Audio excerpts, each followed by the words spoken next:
Everyone is looking for a solution or a fix, like the right move that makes everything easier. But the truth that people don't like hearing is that there are no solutions, there are only trade-offs. Like staying in your job isn't neutral. It has a cost, just like leaving your job doesn't equal freedom. It has a cost too.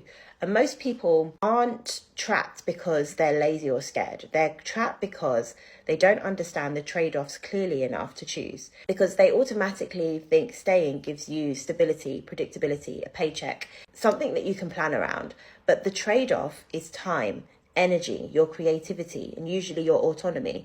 You don't control how your skills are used. You don't control how much they're worth. You don't control when enough is enough. On the other hand, trying to make money outside of your job gives you flexibility and leverage eventually, but the trade-off is uncertainty, self-direction, having to make decisions without anyone telling you what right looks like. Now, neither option is wrong, but what's wrong is pretending one of them is free. People stay in jobs they've outgrown because the trade-offs of leaving feel scarier than the trade-offs of staying.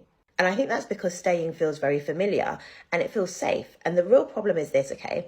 People are being asked to choose between two extremes, either stay miserable but safe or quit and figure it out. And those aren't the only options. There is a middle ground that almost no one explains properly. And it starts with understanding what you're actually working with. Right now, you already have skills that create value. You use them every day. They just happen to be packaged for one employer, one role, one environment. So when you think about earning money outside of your role, your brain jumps straight to the riskiest trade-off possible. Like, what if I leave and fail? What if I can't replace my income? What if I make the wrong move? But you don't need to trade certainty for chaos. And that's the part most people never do. They never sit down and properly map what they're actually good at, what their skills are worth outside of employment, and which income paths could fit their current skill set and their lifestyle. So instead, they just stay in the same old situation, but not choosing is still a choice. It's just a trade-off you didn't consciously make.